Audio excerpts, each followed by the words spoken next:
Hey, what up, though? What up, though? What up, though, brothers and sisters? This your brother Speak Rock. How y'all doing today?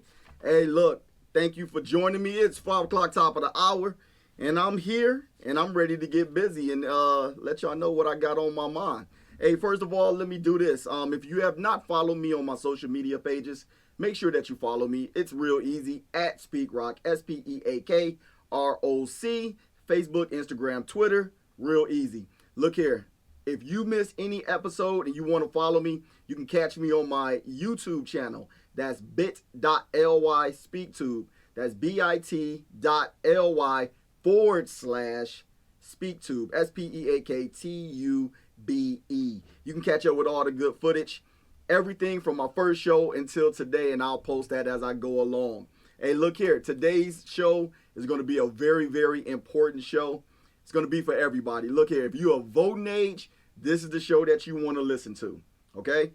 Now, I'm going to have a special guest that's going to call in. I'm going to have a leadership consultant call in. And, his name is Ed. Ed, the leadership consultant. He's going to call in and he's going to give us some information because we need some leadership and some guidance as it pertains to what we're going to do with our vote and how we're going to get down with that. But other than that, let me go ahead and jump right into it.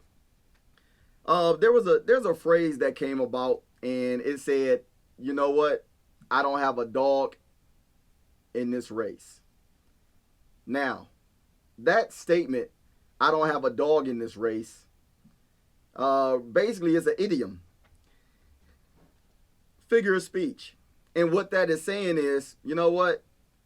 Hey, I don't care how anything goes. Because you know what? I don't have a vested interest. I don't have a reason to be concerned.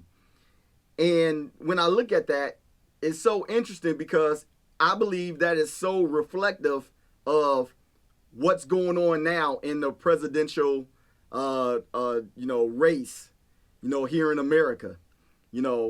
Especially when you look at the Democratic, nominees for president. If you look at it, it started off, I don't know how many people started off with, probably about almost 20-some people. Now the numbers have dwindled down.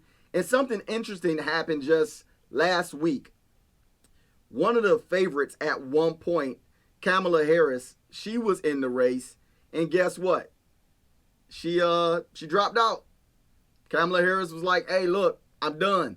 And not for nothing, I think a lot of African-American people were like, hey, you know what? Kamala Harris, she's the one. She can make it happen. I would even dare say even more so than Cory Booker. Kamala Harris, she was favored at one point. And y'all remember this. Y'all remember when Kamala, she attacked during a Democratic debate, she just jumped all over Joe Biden.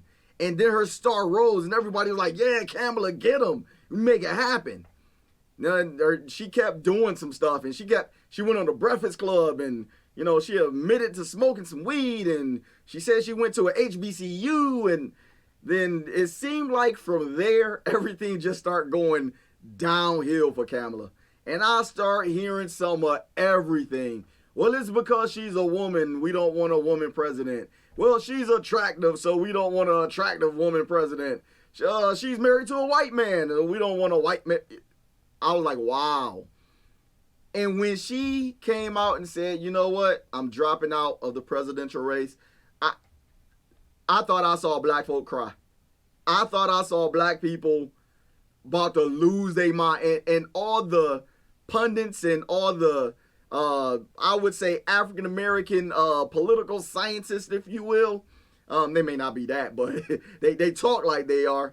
These people, they went hard into the African-American community saying she wasn't given a chance by the African-American community. She wasn't accepted, so forth and so forth. And I'm like, wow, is this really happening? So it made me raise the question, what are we going to do now? And I say we, I'm saying that loosely because, we all may not feel the way we, excited about Kamala Harris like some people are. But the fact still remains is There's only one black face, and I don't say that jokingly, but there's only one black person, one black man in the Democratic Party running for the president of the United States, and that's Cory Booker. And I'm not understanding. What we're gonna do. So my question is, do we have a dog in this fight? Do we? Or did everybody hopes die with Kamala Harris? That's an interesting question. Let me pose something to you. I'm a movie guy. I learn things from movies, regardless if they're blown up or if they're actually true or whatever the case may be. There's stories in them. So there was a movie by Martin Scorsese. It was called what was it? The Gangs of New York.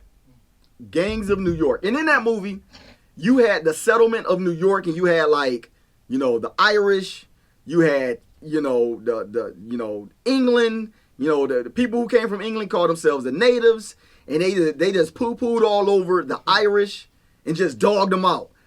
Some will argue and say the Irish was just a step above the Negro. A step above. But with that being said, you had, the Asians. Interesting in that movie because the Asians was real low key. They was washing laundry and they was setting up businesses. And the Irish and the English, they dealt with their business, the Asians' business.